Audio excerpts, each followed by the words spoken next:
Bonjour à tous et à toutes, merveilleuse maman nous découvrez ce soir. J'ai le plaisir, l'honneur d'accueillir Christine Levicki. Donc moi, c'est Justine Albès, j'accompagne les mamans débordées qui rêvent d'une vie de famille joyeuse où chacun s'épanouit comme il est. Et puis, je lance aujourd'hui une série d'interviews et j'ai le privilège de commencer avec Christine Levicki. Merci beaucoup d'avoir accepté mon invitation et je te laisse directement te présenter. Merci Justine de me recevoir. C'est toujours un plaisir de te soutenir dans tes beaux projets et le beau travail que tu souhaites faire auprès des familles. On se connaît parce que tu fais partie du réseau des formatrices J'arrête de râler sur mes enfants et mon conjoint. Donc moi, je suis donc Christine Levicki, je suis l'auteure de J'arrête de râler. Pour ceux qui connaissent ce livre, j'ai même pris une petite couverture. Voilà, donc je suis l'auteure de J'arrête de râler. Et après avoir écrit J'arrête de râler, à peu près un an plus tard, j'ai écrit un article sur mon blog qui s'appelait 7 trucs pour arrêter de râler sur mes enfants, dans lequel je partageais les meilleurs conseils que j'avais pu recevoir dans ma vie. Ça pouvait être un conseil que ma maman m'avait donné, un conseil que la directrice de la crèche de mes enfants m'avait donné, un conseil qu'une amie m'avait donné. J'avais juste voulu partager les 7 meilleurs conseils qu'on m'avait donnés pour arrêter de râler sur mes enfants. Et à ma grande surprise, cet article est complètement parti en viral, comme on dit, je ne sais pas si ça se dit en français, ça. Oui. Je vis en Californie, donc je suis un petit peu déformée. Est complètement parti en viral et je me suis rendu compte ce jour-là à quel point les papas et les mamans étaient désemparés à la maison. On a à la maison un désir profond d'harmonie, de bienveillance, de plaisir, de sérénité et la réalité ressemble souvent à un champ de bataille. Et donc, j'ai voulu écrire le livre J'arrête de râler sur mes enfants et mon conjoint, que j'ai donc coécrit avec ma sœur Florence Leroy et sur lequel, Justine, tu nous as rejoints pour devenir formatrice et pour donc animer des ateliers pour accompagner les familles justement pas à pas, parce que c'est pas juste écouter une conférence, lire un livre. Souvent les parents, ils lisent beaucoup de livres sur la parentalité. Mais la difficulté, c'est pas de lire le livre, parfois la difficulté, c'est de lire le livre. Quand on est parent de jeunes enfants, c'est pas simple.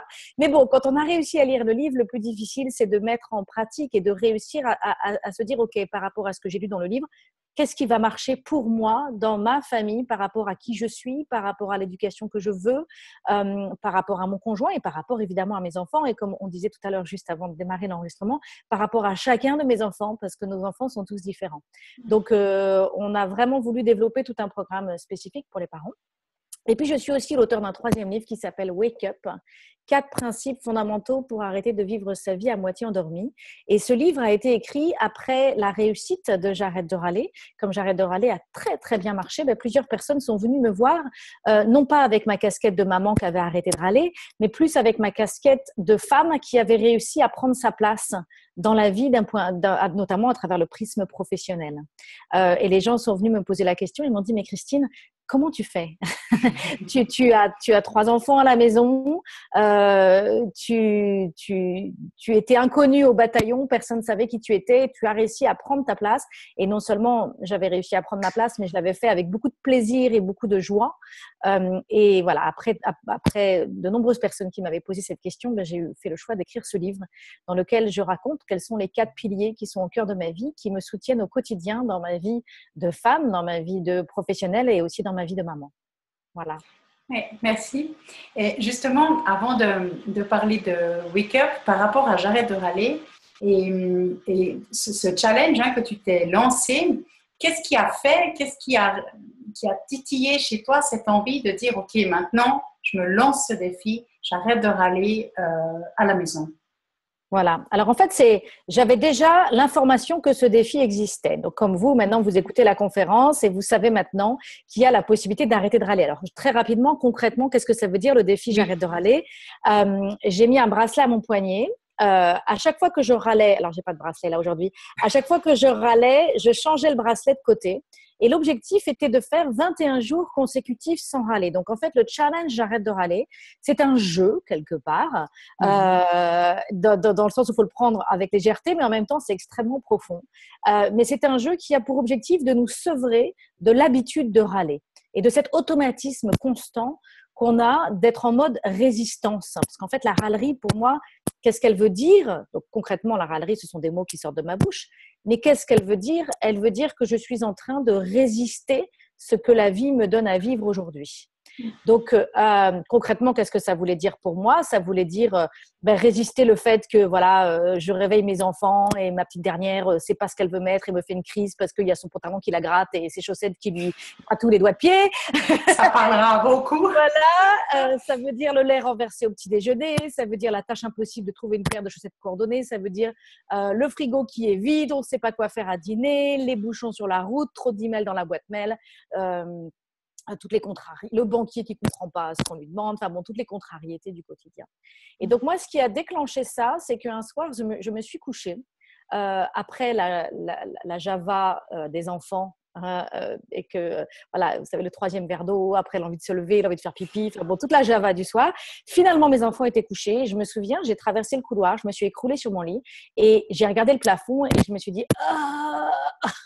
Et littéralement, je me suis dit, mais c'était une journée pourrie aujourd'hui. Je me suis dit, c'était une journée pourrie. Et l'instant d'après, j'ai eu comme vous savez, comme dans les BD, il y a une ampoule qui s'allume, qui fait ding. Et j'ai eu cette révélation tout d'un coup. Je me suis dit, mais Christine, tu as juste un petit problème parce que cette journée, soi-disant pourrie, en fait, c'est une journée normale de ta vie. Et je me suis dit, aujourd'hui, il n'y a rien de grave qui s'est passé. Concrètement, tu as des enfants que tu aimes, tu as un mari que tu aimes aussi, une maison qui est sympa, des amis, un travail que tu aimes, enfin plein de raisons pour que tout aille bien. Et pourtant, tu te couches le soir en disant que tu as passé une journée pourrie. Et je me suis dit, tu as cette impression que tu as passé une journée pourrie parce que tu as passé ta journée à résister ta journée. Et donc, moi, concrètement, je me suis dit, c'est pas possible. Je ne peux pas mourir un jour et réaliser que j'ai passé ma vie à résister ma vie. Il faut que ça change. Et donc là, je me suis souvenue de ce challenge et je me suis dit, eh ben, je vais essayer de faire ça. Je vais me sevrer de cette automatique, cette posture de résistance automatique avec laquelle je traverse ma journée, en fait. Et je veux pouvoir traverser ma journée et quelque part, les aléas, enfin, il va encore y avoir des frustrations dans mon quotidien, mais je veux pouvoir traverser ma journée autrement.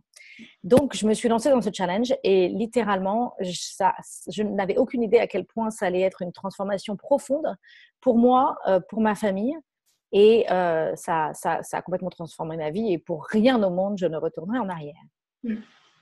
C'est vraiment important ce que tu dis en disant j'en ai marre, je ne veux plus traverser ma vie comme ça en la résistant. Il y aura des frustrations et l'idée un peu de changer de vue, de regarder d'un autre côté. Ouais. Voilà. Et puis, du coup, alors dans cette aventure, dans cette démarche que tu as eue après ces livres et Wake Up qui arrive,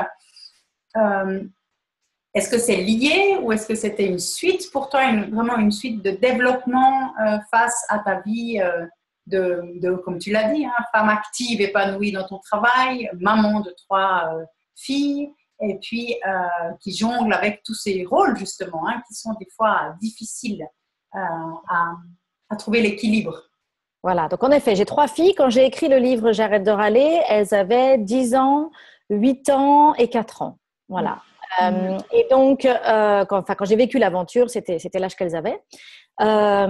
Alors en fait, Wake Up est arrivé parce que je me suis retrouvée à faire comme le livre J'arrête de râler a très très bien marché, je me suis retrouvée à faire des conférences au Salon Zen à Paris, enfin dans des salles combles. Ouais. Et il y avait toujours quelqu'un au fond de la salle, il y avait régulièrement, enfin tout le temps, quelqu'un qui levait la main et qui disait mais Christine, c'est bien, vous avez arrêté de râler et tout, mais il va quand même falloir que vous nous expliquiez comment vous avez fait pour vous retrouver sur scène, là, pour tout d'un coup devenir auteur, pour tout d'un coup vous positionner professionnellement, alors qu'à la maison, vous avez 3 enfants. Et donc, ma première réponse, la première chose que je savais répondre, c'était de leur dire, écoutez, j'ai arrêté de râler. Et c'est vrai que c'était la chose la plus déterminante parce que qu'est-ce que ça veut dire arrêter de râler? Ça veut dire que je me lève le matin et je me dis, Christine, quand je me lève le matin, je me mets sur le devant de mon lit, je ferme les yeux, je me dis, Christine, aujourd'hui, quoi qu'il arrive, quoi qu'il advienne, tu ne seras victime de rien ni de personne. Parce que c'est ça. Je ne serai pas victime de mon enfant qui me fait une crise parce qu'il a son pantalon qui lui gratte et qui coince. Je ne serai pas victime de les renverser au petit déjeuner. Je ne serai pas victime de ma boîte mail. Je ne serai pas victime de mon banquier. Je ne serai pas victime de mon frigo vide. Parce qu'en fait, quand on râle, on passe notre temps à pointer du doigt les coupables. Et en pointant du doigt les coupables, en disant c'est la faute de mon gamin, c'est la faute de je ne sais pas qui et je ne sais pas quoi, en passant notre temps à pointer du doigt les coupables, quelque part, on se met nous-mêmes dans la posture de victime. Et donc, quand on arrête de râler, eh ben, on arrête d'être victime. Et quand on arrête d'être victime, eh ben, tout est possible. Et tout d'un coup, c'est comme s'il y avait un amas de pollution qui quittait notre vie.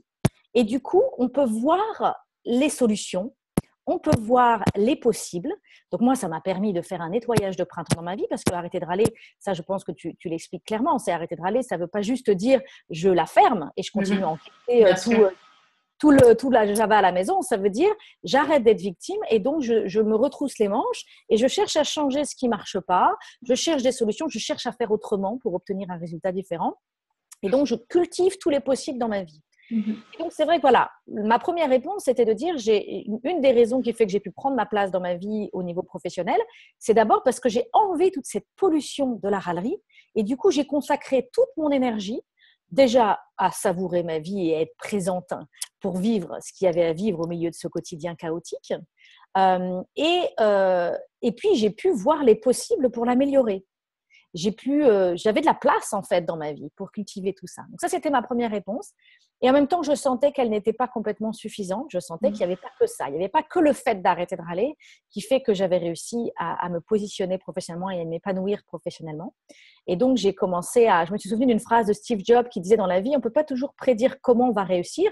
Je ne peux pas aujourd'hui vous vendre une carte de la réussite. Je serais millionnaire si je pouvais vous vendre une carte qui vous amène directement à la réussite sans détour. Mais par contre, une fois qu'on a atteint un certain point de réussite, on peut se retourner et on peut identifier quelles ont été les choses déterminantes. Donc moi, j'ai fait ça, je me suis retournée et je me suis dit, qu'est-ce qui a été déterminante là entre ce fameux soir où j'étais dans ma chambre et je me suis dit, je vais arrêter de râler, et entre aujourd'hui où je suis devant une salle de 400 personnes en train de faire une conférence, qu'est-ce qui s'est passé ? Et qu'est-ce qui a été déterminant dans ma posture? Et c'est comme ça que j'ai fait émerger les 4 principes fondamentaux du livre Wake Up. Et avec ce livre, il y a aussi une retraite que je propose pour travailler sur ces 4 principes avec les participants de la retraite. Donc, les 4 principes, c'est « J'ose être brillante ». Ou « J'ose être brillant », c'est aussi pour les hommes, c'est pas que pour les femmes. Donc, j'ose être brillant. Le deuxième, c'est « Je pose des actes à la hauteur de mes ambitions ». Le troisième, c'est « Je crée ma réalité avec mes mots ». Donc, évidemment, on reprend « J'arrête de râler » dans celui-là, mais on va utiliser le pouvoir des mots encore plus loin que juste dans la suppression de la râlerie. Et le quatrième, c'est « Je prends soin de ma source ». Oui. Voilà.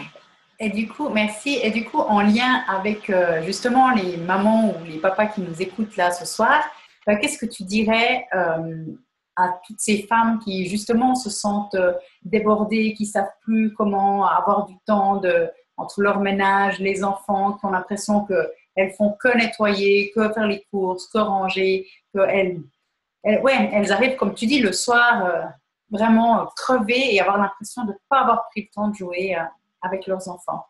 Je dis, déjà, moi, ce qui a été déterminant, c'est que j'ai eu ce moment dans mon lit qui a été un tournant, en fait, où je me suis dit, ça ne peut plus durer comme ça doit changer. C'est intolérable que je continue à résister mon quotidien comme ça. J'appelle ça ma vie ordinaire et pas toujours sexy. Ma vie est ordinaire et pas toujours sexy, et en même temps, c'est celle-là que j'ai à vivre. Et c'est pas dans 10 ans que je pourrai commencer à la vivre quand mes enfants seront grands. C'est pas une fois que ma maison sera rangée que je pourrai commencer à la vivre. C'est pas une fois que j'aurai plus d'argent. C'est pas une fois que je pourrai avoir une femme de ménage. C'est pas une fois que mon mari sera là. Enfin, c'est maintenant. Ma vie, elle est à vivre maintenant. Je me souviens toujours, vous savez, ça doit arriver à beaucoup de mamans quand on croise des personnes plus âgées dans la rue, au supermarché, des petits papis, des petites mamies, qui voient nos enfants tout mignons avec leurs beaux yeux pétillants et qui nous disent « Oh, qu'est-ce qu'ils sont mignons, il faut en profiter, vous savez, parce qu'après, ils seront plus là. » Et moi, je me souviens être là « Ouais, mais oui, je sais qu'il faut que j'en profite, mais c'est super dur. C'est super dur d'en profiter dans la réalité. » Donc, la première chose que je veux dire, c'est qu'à un moment donné, il faut décider que ça change. Et le changement, il doit commencer par vous. C'est vous qui devez changer votre posture par rapport à ça. Et là, vous pourrez être source de solutions et source d'amélioration. Et moi, pour pouvoir arriver à ce point de ce tournant déterminant, il a fallu que j'arrive à sentir combien ça me coûtait de rester où j'étais. Littéralement, ce que j'ai senti, c'est de me dire « Christine, tu vas mourir un jour et tu vas réaliser que tu as passé ta vie à résister ta vie. » J'avais vraiment une connexion avec le coût, combien ça me coûtait. Ça me coûtait ma vie. Ça me coûtait ma vie. Donc, c'était presque une question de vie ou de mort quelque part. Complètement, mais c'était un peu ce que ça a été pour moi. Donc, la première chose, c'est ça. La deuxième chose, c'est que j'explique souvent que la source de toutes nos frustrations au quotidien, la raison pour laquelle on s'énerve, on s'agace, on crie sur les enfants, on se couche le soir, on est fatigué, épuisé, éreinté, vidé, ça se situe entre deux lignes. Je dis toujours, voilà, imaginez, il y a deux lignes, la ligne du haut et la ligne du bas. La source de toutes nos frustrations, elle est là. Là, vous imaginez plein de gribouillis là, entre les deux lignes, d'accord? C'est tous nos hurlements, tous nos cris, tous nos soupirs se situent là, d'accord? Qu'est-ce que c'est que ces deux lignes? La ligne du haut, c'est nos attentes, comment on voudrait que les choses soient. Et la ligne du bas, c'est la réalité, d'accord? Et à la maison des attentes, on en a des tonnes. On en a des tonnes parce que notre famille, c'est ce qui est le plus important. Je veux dire, sur notre lit de mort, c'est la première chose à laquelle on va penser, c'est à notre famille, d'accord? Donc, on a des attentes, puis en plus, on a plein de fantasmes. On a plein de fantasmes qui sont nourris par la télévision, par les films, par les magazines du couple parfait. Est-ce que j'ai un couple qui va bien? Est-ce que mon mari me respecte? Est-ce que ma femme m'aime? Les enfants parfaits, est-ce qu'ils sont bien habillés? La maison. Alors, il y a un fantasme énorme sur qu'est-ce que c'est que d'être à la hauteur des attentes. On ne sera jamais à la hauteur des attentes de ce qu'on voit dans notre imaginaire. Mhm. Donc, au niveau de la famille, c'est presque là où on a le plus d'attentes. Quand on regarde tous les domaines de notre vie, en général, c'est au niveau de la famille que la barre est la plus haute. Et en fait, c'est souvent là que la réalité est la plus basse, parce que la réalité, elle est qu'avoir des enfants, eh ben, ça transforme notre vie en champ de bataille. Ça transforme notre vie en capharnaüm. Tout est dérangé. On a à peine rangé, ça se ressalit. On a à peine réglé une chose avec un enfant qu'il y a l'autre qui pète un plomb. On a à peine repeint une des chambres qu'il faut repeindre la cuisine. Enfin, c'est constamment en mouvance, constamment en changement, et donc la réalité est souvent loin de nos attentes. Donc j'explique que quand on fait la démarche de j'arrête de râler, qu'est-ce qu'on cherche à faire? On va chercher à rapprocher ces deux lignes. Parce qu'en fait, si on veut plus souffrir dans la vie, si on veut profiter de notre quotidien, ben, l'objectif, il est de rapprocher ces deux lignes. Alors, comment rapprocher ces deux lignes? Eh ben, d'abord, revisiter nos attentes.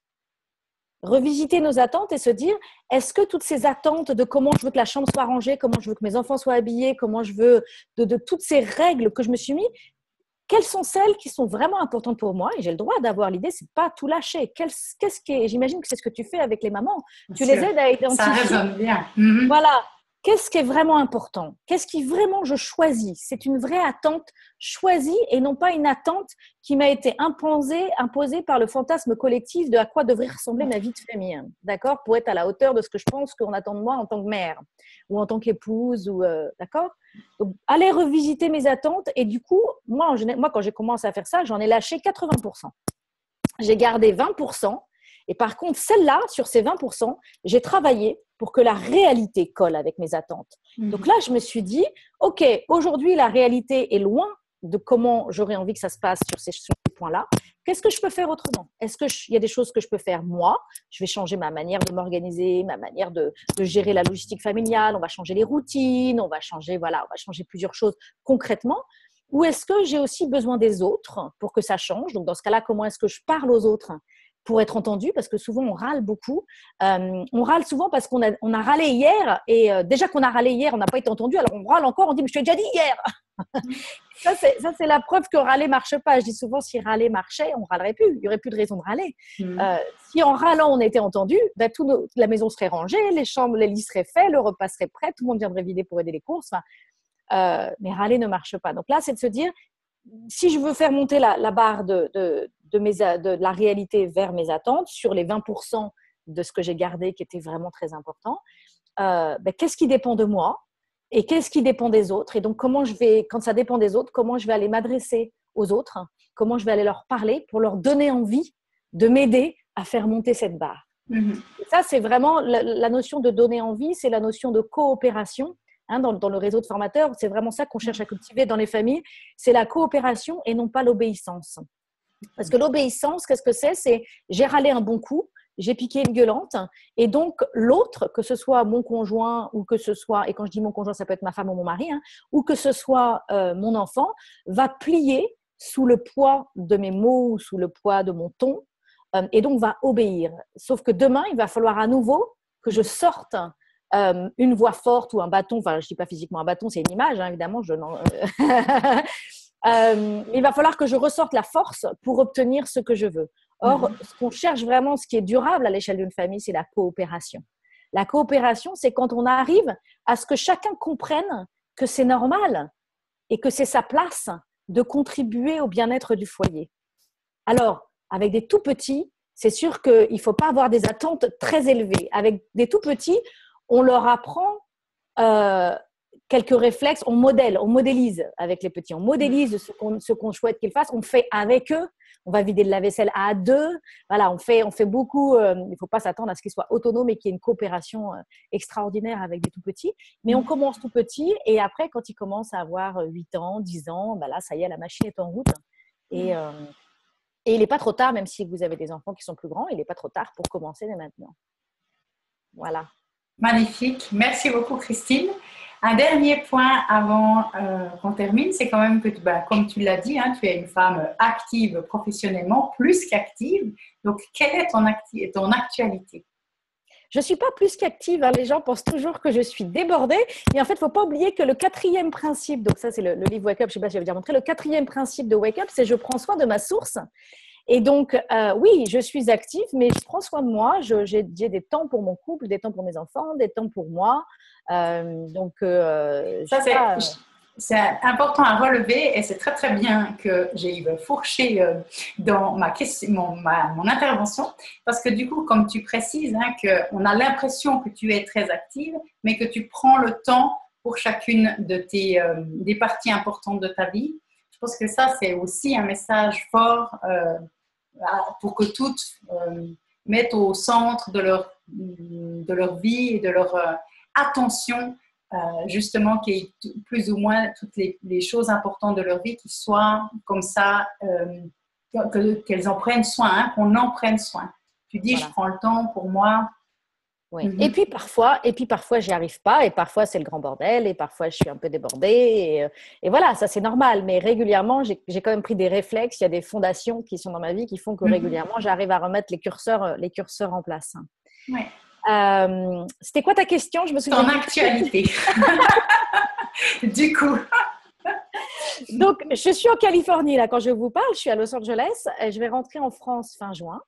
Et j'anime deux programmes à Montpellier, sur les hauteurs de Montpellier, dans les Cévennes, fin juin. Donc, j'anime une retraite Wake Up qui aura lieu, si je ne me trompe pas, du 29 juin au 2 juillet. Enfin, c'est jeudi, vendredi, samedi, dimanche. Donc, sur les hauteurs de Montpellier, 4 jours, dans un petit hameau magnifique, super beau, au milieu des Cévennes, avec une superbe piscine. Et on va vivre les 4 principes fondamentaux pour arrêter de vivre sa vie à moitié endormie. Donc, c'est vraiment une retraite pour les personnes qui nous écoutent, qui veulent retrouver leur place, notamment là, ce sont des mamans, de femmes. Et si ce sont des papas, ça peut être leur place d'homme. Donc, ne pas toujours être dans la casquette maman, mais là, non, être la place de femme et de se dire qui suis-je et qu'est-ce que j'ai envie d'incarner dans ma vie. Et qu'est-ce que j'ai envie qu'il m'arrive? Parce que souvent, en tant que parent, on passe notre temps à gérer ce qui vient à nous, à gérer tout ce qui vient, ce flot, cette espèce de tsunami qui vient à nous.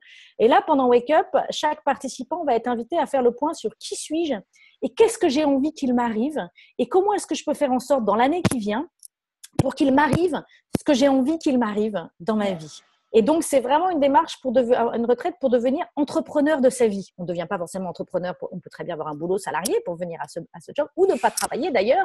Mais en tout cas, on devient entrepreneur de sa vie et on fait en sorte que notre vie, on fait en sorte que la réalité colle avec nos attentes sur les choses. Donc, on va faire le point sur quelles sont mes attentes, sur qui je suis et ce que j'ai envie qu'il m'arrive. Et ensuite, on va se donner les moyens pour que la réalité colle avec nos attentes dans cette retraite. Et juste avant ça, j'anime une autre retraite, mais qui là est réservée pour ceux qui ont déjà fait la retraite Wake Up. Donc, j'anime juste avant ça une retraite Rise Up, conversation plus profonde pour s'élever plus haut, qui va être donc réservée aux gens qui ont déjà fait le premier programme et peut-être qu'ils l'ont fait il y a 1 an, il y a 2 ans, 3 ans, 4 ans et qui veulent maintenant revenir pour faire cette retraite Rise Up avec moi dans laquelle on va parler réussite, on va parler peur, on va parler argent, on va parler fric, j'aime bien dire ça comme ça, on va parler vocation. Voilà, on va avoir des conversations profondes pour s'élever plus haut. Voilà mon actualité. Magnifique. En tout cas, merci encore Christine. Je mettrai sous la vidéo de toute façon tous les liens te concernant. Et merci encore d'avoir pris ce temps pour éclaircir.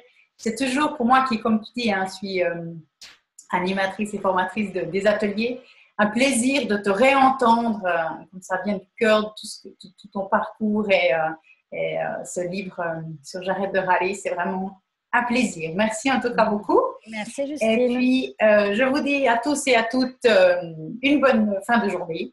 Au revoir. Au revoir. Au revoir.